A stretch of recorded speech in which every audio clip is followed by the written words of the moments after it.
रोजगार देना होगा। बिहार के पढ़े लिखे लोगों को रोजगार देना होगा। धन्यवाद। LRC परमानेंट करना होगा। LRC कर्मी को परमानेंट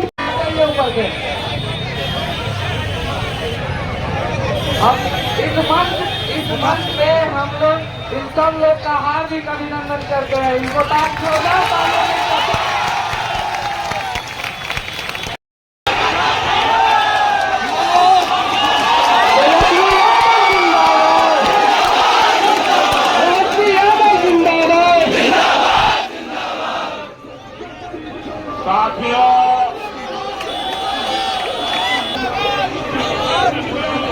साथियों,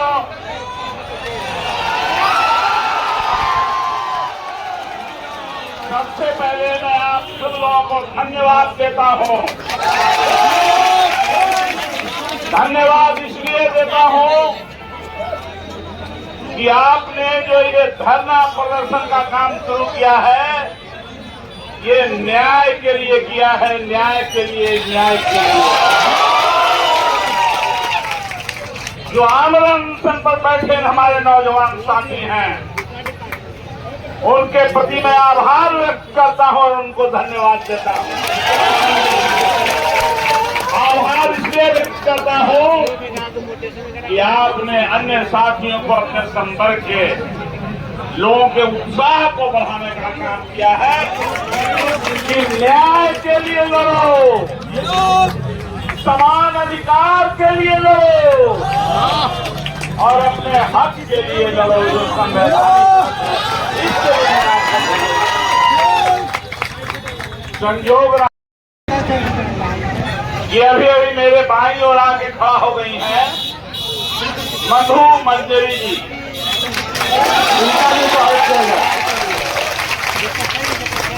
इनको भी मेरे साथ आना था, सवेरे बात हुई थी, लेकिन कुछ आवश्यक काम से कहीं चले गए।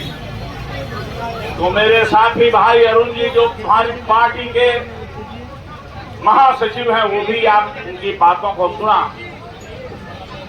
क्रांतिकारी साथी जहानाबाद के श्री हरिलाल यादव जी को भी आपने सुना। मैं गंभीरता से आपकी बातों को पढ़ा और सामने में एक लड़का बैठा है जिसने सिखाया है हमको, बिहार में इंजीनियर होना पाप है क्या? शर्म आती है इस तरह के नारा को देख करके। 77-78 साल की आजादी के बाद भी हमारा बेरोजगार इंजीनियर कहता है, पूछता है कि बिहार में जन्म लेना पाप है क्या? शर्म आनी चाहिए वर्तमान व्यवस्था को इस बात की। इंजीनियर, डॉक्टर, टीचर समाज के निर्माण का रीढ़ होता है, लेकिन आज इंजीनियर को पढ़ाने के लिए माता पिता अपने पेट को काट करके, भूखे रह करके, और इंजीनियरिंग में जो लड़का का एडमिशन होता है उसकी माँ उसको पढ़ाती है, पिताजी उसके पढ़ाते हैं पेट काट के, और लोग, लेकिन व्यवस्था पढ़ने के बाद उसको बेरोजगार बना रही है। बेरोजगार नतीजा है कि इंजीनियर सोचता है कि यहाँ पढ़ाई करना पाप हो गया क्या? इंजीनियर क्यों ऐसा हुआ? जिस देश का राजा 12,000 करोड़ और 14,000 करोड़ के गाड़ी चढ़ेगा, 8,000 करोड़ के जहाज से घूमेगा, चार्टर्ड प्लेन से, तो उस राज का इंजीनियर तो बेरोजगार रहेगा ही ना।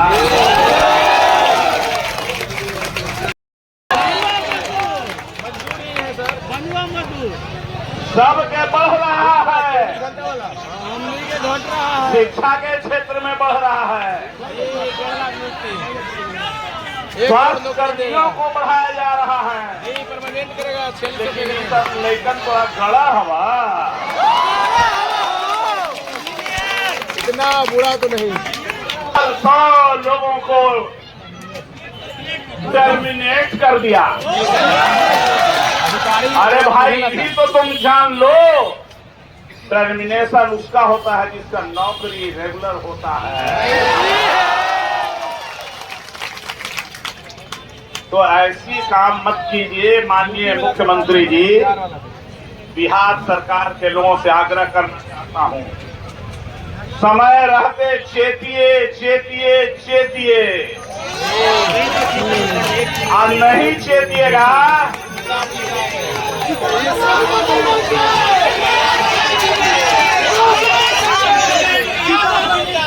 तो सुबह के बाद फिर रातों होगा ही भाई। इसलिए और आप जब सुबह के बाद रात में जाइएगा तो घनघोर काली रात में पड़िएगा कि आपको कोई पूछने वाला नहीं मिलेगा।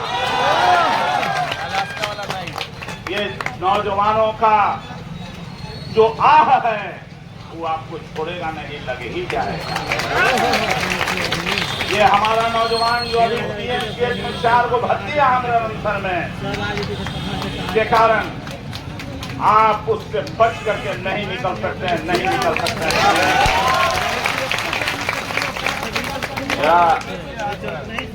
ये कंपनी ने और इंडिया गठबंधन का फैसला है कि हम सभी बेरोजगार और संविदा कर्मी के साथ न्याय करेंगे, न्याय करेंगे,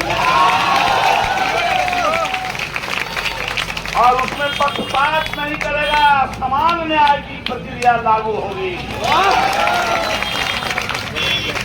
वर्तमान सरकार न्याय नहीं कर रही है, पक्षपातपूर्ण कार्रवाई कर रही है। इसका हम विरोध करते हैं और इसीलिए हम आपके पास आए हैं।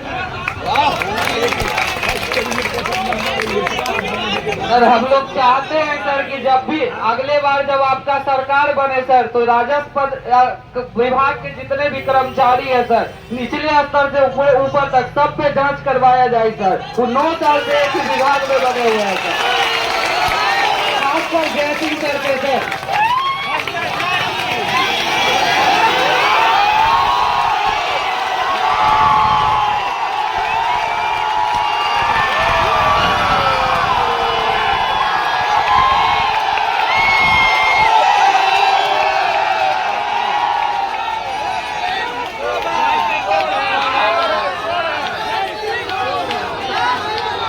अरे भाई, अरे भाई,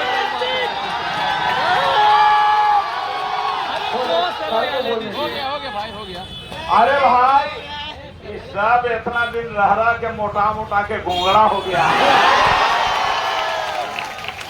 आज गोंगड़ा नहीं होता तो रात भर बैठ के अफसर के नोट गिरावे पड़ता बिहार में भी। वो गाड़ी पर बिना का नोटवा लेके आ रहा था, आप किसको देने के लिए ला रहा था यहाँ? जो ज्यादा दिन से रखले रही ओकरे से लड़ना रही हो। बात बहुत साफ साफ है। हाँ तो वो का दूध के धोवल है, वो तो का ताकत निकला है। साथियों,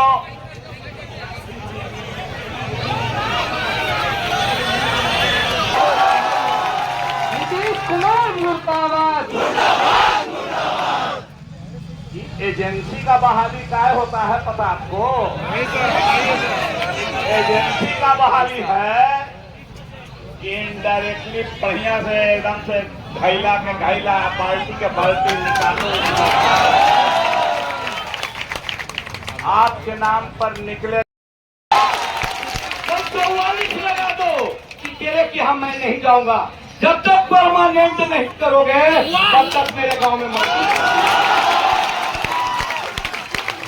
इस दिमाग में और शपथ ले लो भाइयों कि जब मेरा अनशनधारी भूखों मर रहा है, एक कैबिनेट मंत्री यहाँ नहीं आ रहा है, तो गांव में तो वोट मांगे जाएगा।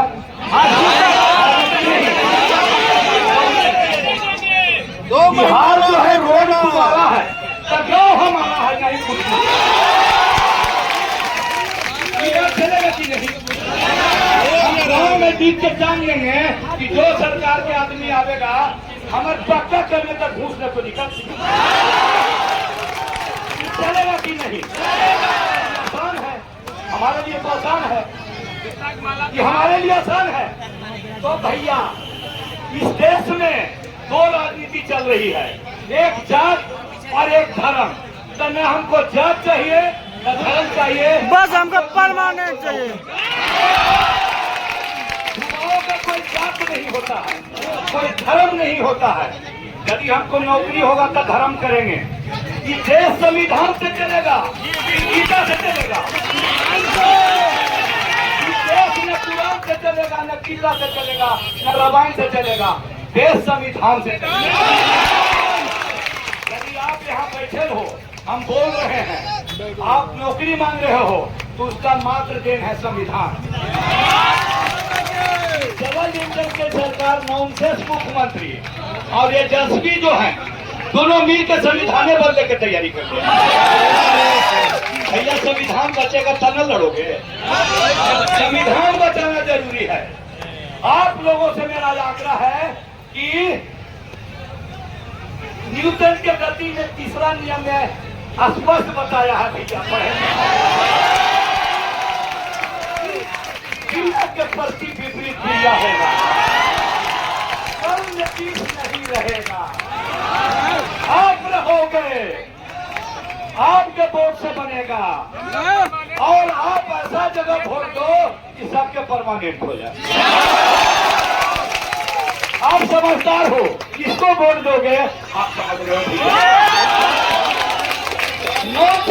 नॉनसेंस को बदलने की जरूरत है, व्यवस्था बदलो। आपको तेजस्वी यादव जिंदाबाद, तेजस्वी यादव जिंदाबाद, इनकलाब जिंदाबाद। आपको नौकरी मांगना नहीं पड़ेगा, ऐसा सरकार चुनो कि घर में जाके फार्म भर के परमानेंट। तो कुछ हम ज्यादा बोल दिया होगा युवाओं के सामने, तो गलती को माफ करना। जब जब इस देश में अत्याचार और जुलूम हुआ है, तब तक कोई न कोई शक्ति पैदा हुआ है। इस देश में अत्याचार और जुलूम अब बिहार में खास करके हो रहा है, बताना आप सब लोग सब जानते हैं। कोई न कोई ताकत पैदा हुआ, तो आज देश में राहुल गांधी पैदा हुआ है, बिहार में तेजस्वी यादव। बदलो बिहार भैया, अभी नॉनसेंस को मत भोगो, फिर तो करना पड़ता। इतना पानी आया है गंगा में, किसको दफन करो। तो भाइयों, आप सब लोगों के सामने मुझको माननीय चौधरी जी के माध्यम से कुछ बोलने का मौका मिला। आपके पास बात रखे, आप आंदोलन करो, जीत सुनिश्चित है। बिहार के बेरोजगार को रोजगार दो, बिहार के बेरोजगार को रोजगार दो, नहीं तो गद्दी छोड़ दो। नीतीश कुमार शर्म करो, नीतीश कुमार शर्म करो, धर्म के नाम पर राजनीति करना बंद करो, फांसीवाद मुर्दाबाद, धर्म के नाम पर राजनीति करना बंद करो, बंद करो। तानाशाही नहीं चलेगी, नहीं चलेगी, नहीं चलेगी। तानाशाही नहीं चलेगी, नहीं चलेगी, नहीं चलेगी। संविधान को नहीं बदले देंगे, इनकलाब जिंदाबाद, जिंदाबाद, जिंदाबाद। बिहार के रोजगार संघ साथियों का हार्दिक अभिनंदन। आप लोग का हौसला और आप लोग का संघर्ष राष्ट्रीय जनता दल बेकार होने नहीं देगा। आप लोग 2 बार 3 बार हमारे पार्टी कार्यालय आए, हमारे पार्टी हमारे श्रीमती विधानमंडल जी ने आप लोगों की बातों को सुना और नेता प्रतिपक्ष को भी बताने का काम किया। लेकिन अभी हमारे नेता प्रतिपक्ष हाथों को मजबूत करें। आप लोग जो आमरण अनशन पर बैठे हुए हैं, ये सरकार की दोगली अफवाह मुहिम की सरकार एक वो कहती है कि मैं 1 करोड़ नौकरी दूंगा, 10 करोड़ रोजगार दूंगा, और एक मेरा जो नौकरी में दिया हुआ है उसको आप बर्बाद करने का काम कर रहे हैं।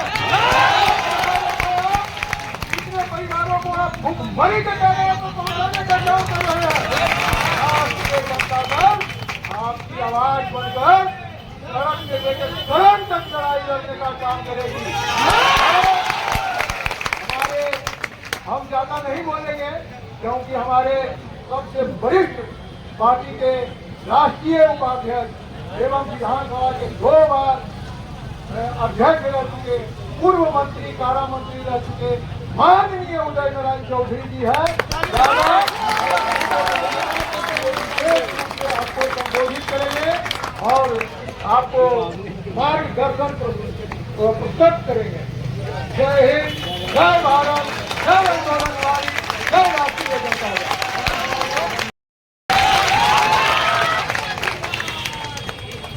आदरणीय कर लिया है माननीय पूर्व विधानसभा अध्यक्ष उदय नारायण चौधरी जी, आरजेडी के राष्ट्रीय उपाध्यक्ष, बिहार के कोने कोने से आए हुए नौजवान, बिहार के दिल के टुकड़ों,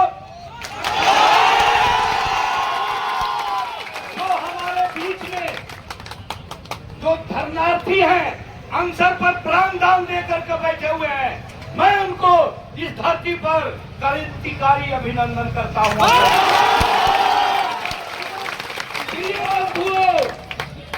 देश जो है करोड़ों नौजवानों का है, युवाओं का है, नहीं कि नॉनसेंस अचेत मुख्यमंत्री का है। इस देश में, इस राज्य में अचेत मुख्यमंत्री हो, अचेत कैबिनेट हो, उस देश का विकास नहीं होगा, विनाश होगा। हमने पोस्टर में देख रहे थे, एक बंधु, मेरे बच्चे लिखे हुए हैं कि बिहार में क्या हम जन्म लेना पाप है? बिहार में जन्म लेना गर्व है। कहीं ने राजेंद्र प्रसाद दिया, IAS देता है, IPS देता है, इंजीनियर देता है, डॉक्टर देता है, और आपका प्रतिभा दबा करके आपको कंटेक्ट पर रखे हुए हैं। आप जो भी आए हो, प्रतिभा से आए हो, नॉनसेंस मुख्यमंत्री। बिहार में नॉनसेंस जो मुख्यमंत्री है, अचेत मुख्यमंत्री का देन नहीं है, ये बिहार के युवाओं का, आपका जो बहाली है, आपका मेरिट का देन। देश में, राज्य में जो जन्म लिया है, बच्चे गर्व करो। 77 में जो ललकार था, आज वही ललकार आज के समय में। दोस्तों याद करना, जब मरने की बारी आती है इधर के, तो शहर की ओर जाता है। इन लोगों को मरने की बारी आ गया है, इन लोगों को मरने की बारी आ गई है। अब सारे लोग पागल कुत्ते की तरह दौड़ रहे हैं। जो बिहार को डुबा के नहीं देखेगा, वो सरकार किसे चलाएगा? बताइए। अरे भैया मेरे, हर विभाग इनका खत्म है। 4 वो IAS IPS पर सरकार चल रहा है, 4 वो IAS IPS पर सरकार चल रहा है। यदि सरकार और व्यवस्था बदली तो 4 IAS जेल में जाएंगे। आप लोगों को कंटेक्ट नहीं, यदि व्यवस्था बदलो परमानेंट होगा। आपके हाथ में है, आप व्यवस्था को बदलिए। आप याद रखोगे, दम है कितना दमन में तेरा। दम है कितना दमन में तेरा।